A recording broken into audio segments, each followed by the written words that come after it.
I give you, an experience for me as early as I probably started to become challenged by my sexuality when I was, well, my earliest days of it was, probably at school, having attractions to, my female teachers and kind of. So like 10? Yeah, I would say, probably around 9, 10 years old. And, I just went through high school, didn't question it other than was aware that there was this energy there. And then later on, when I was 18, I had an experience with another woman that confirmed to me what I'd thought for many years. And at the same time, I was, at that point, I was split. I was like split down the middle. Half of me was in absolute resistance. Wow. Non-accepting. Whereas the other half of me was just like, oh my God, this is exactly, yes, this is, this is what was making, I was pursuing my truth, an expression of my truth. And just to put this into context, give us a time frame, like just for the people listening, because we have a lot of young listeners to the show, and they might not realize that maybe a couple decades ago, it's a total different situation than it is today. So as far as the acceptability of it in society. So give us like a time frame, how long ago this was when you were going through this. Oh, well, I'm 49 this year, so yeah, 3 decades. I'm shocking at maths. So, yes. over 30 years ago. Yeah. So it was really like not okay to be bisexual or homosexual or trans, anything. I don't even think we had the word trans back then. So this was really, you were split right down the middle. I was. And to cut a long story short, in terms of the journey of coming into that acceptance, it required me to reconcile with all the different parts of me that were in resistance. Oh my God, yeah. Right? That were in judgment. That were in denial. So there were lots of parts of me that weren't accepting because of the fear of rejection, because of the fear of abandonment, and also, a belief that it was wrong. Morally. Mm-hmm. It's a religion. Okay, so through the journey of meeting all these parts of myself, I really had to do an audit, an inventory. Like, looking back now, was I conscious that I was doing this at the time? No. This unfolded through many years of the courage to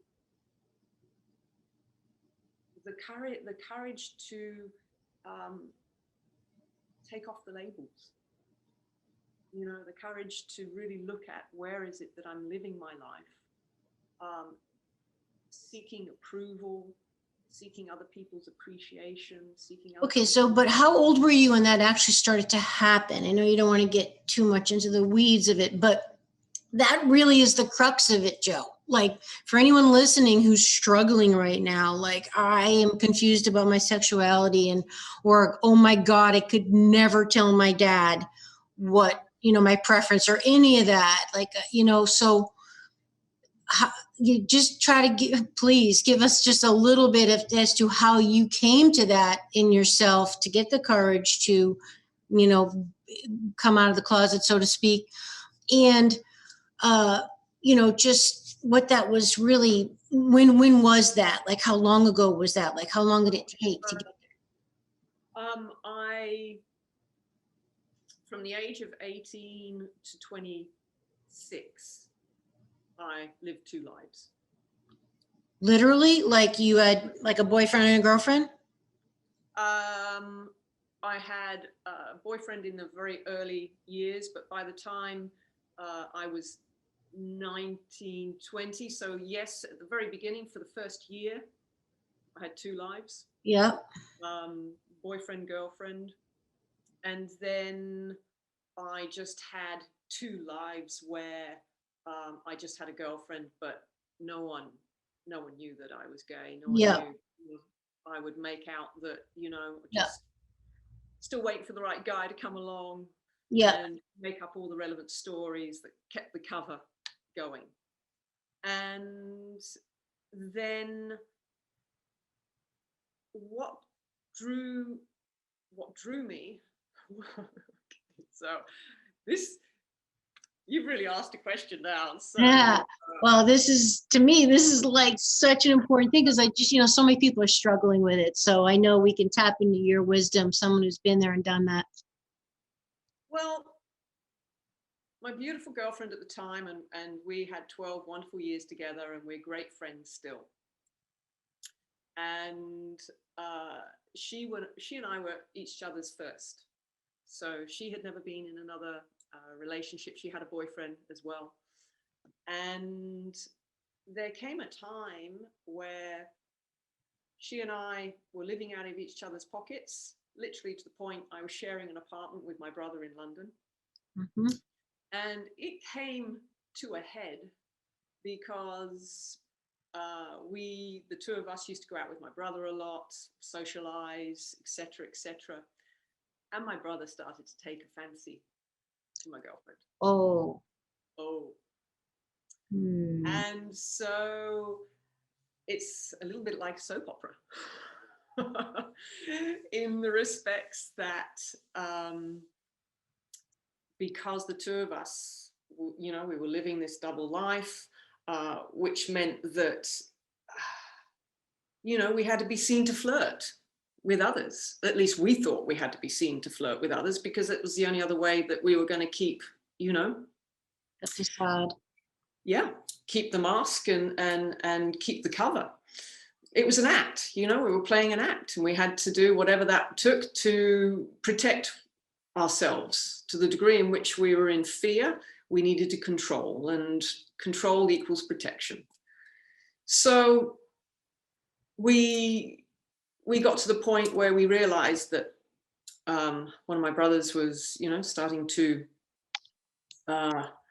have some feelings towards my girlfriend. And that's when we realized that we needed to, nip this in the bud and say something. So that was the very first outing, if you like, the having to say to my brother. And it was then a number of months later, at not a very good time of the year. I didn't intend to share with my parents. The reason why I shared with my parents was I was tired of lying. I was tired of trying to maintain 2 lives. I've been brought up to tell the truth. I've been brought up to be who you are and be proud of who you are. And yet I had these conflicting ideas of who I had to be for my parents to be proud of me, and etc. And that idea, yeah, absolutely. For the greater percentage of people that find themselves gay, and the journey of coming into acceptance of that, my story is, I would say probably tame in regards to many of the horrible stories I've, heard of people being trapped in their own fear of sharing their identity for what it might actually cost them in terms of their life, let alone relationships, their actual safety themselves. Mm-hmm. So I ended up, it was a Christmas with my family, And both brothers by this time knew, and it was the most bizarre unfolding, Amy. Both brothers said to me, "Don't you dare say anything to the parents over Christmas." And I looked at them both as if to say, like, I've got no wish to say anything full stop, let alone over this particular period. And anyway, by this time, both brothers, one was engaged, and he had his fiance there over Christmas. And then my other brother, he had a girlfriend by that time, and she was there over Christmas. And my girlfriend, who my parents just thought were a friend, she was there over Christmas as well. And then my dad and I, one afternoon, evening, I think it was, it was actually Christmas Day, late afternoon. We had been drinking quite a lot. Oh, geez. Okay. This is going to be basically the what not to do.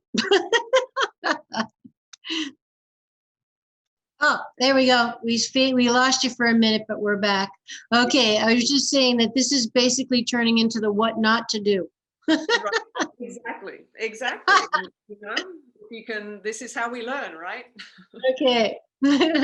So that's as I shared with you when we were on the podcast together, on Paul's podcast. It was at that point that I was obviously emotionally charged, and my subconscious had all this fear around what would my parents think. And so I ended up coming out with this question to my dad as we were playing a game of pool: what would be one of the worst things any of you kids could ever do in your eyes? And blow me down, he just turned around and said, "Well, you're not gay, so, you know, really nothing." That is truly mind-blowing. My face, you can imagine my face just dropped. And Joe, he had no clue. I mean, come on, he's your dad. I mean, really? No clue. How No about clue. even your reaction to that? Like, was he like, then, yeah, all right. My face dropped. Apparently my mum had an idea. My mum, but she had never said anything to my dad. So Yeah. my dad had no idea. Well, she probably knew he'd flip out, so. So anyway, he took one look at me, and he said, he was just really looking like this, and was, "So are you, what are you saying?" And then of course, the conversation came about, and I said, "Oh, right, well, okay." And he said, "Why do you think you are?" And I said, "Yes, I do." All right. And then it became, "How do you know? How do you know?" And I said, "Well, Alex, who's here, is my friend, etc., etc." And he went, "Oh, really?" And that's how it came out. Now, there's a whole other unfolding that took place after that. That's, not necessarily relevant to the conversation, but things didn't go well for a little while, and I faced my biggest fears, which were my parents not accepting. Yep. Not accepting. Mm-hmm. And so in that non-acceptance, there was a lot of disharmony created, a lot of separation created, a lot of judgment, a lot of rejection. And it took probably a good 5 years to bridge that gap, to bridge that separation. But what I will say, Amy, is that the lesson that I have learned through being brave enough to own who I am, and own all parts of myself, and not apologize for any parts of me and how they choose to express themselves. that facilitated a massive opportunity for family karma to be healed. A huge opportunity. Because not only in my own journey of reconciling all of my own prejudice, and when I first felt that I was gay, I was in so much rejection of myself. I was prejudiced towards gays. That's how much I was rejecting myself. And so not only has the journey of coming into my own self-acceptance been a journey of expanding my consciousness and healing judgments and prejudices in so many different areas of my life, it's also been an opportunity for my parents and my siblings to do the same. Because now, if they really wanted to come into a place of healing, now they had to take a look at their own prejudice within themselves. They had to look at the parts of themselves that said it was okay for a friend's daughter or son to be gay, but oh my gosh, now it's ours. It's actually in our own backyard. Now what do we do with that? Because whilst it was at a distance, there was some part of themselves that could say that it was okay. But now that it's actually one of their own, they really had to meet all parts of themselves that we really weren't saying that it was okay. So what is that about parents and feeling like their children are reflections of them? Like, to me, that just comes back down to like the whole caring what other people think, and, how do we rectify that? This is the soul's journey. The soul's journey of being able to see that what is in one is in the whole. So in other words, what I see in you is in me.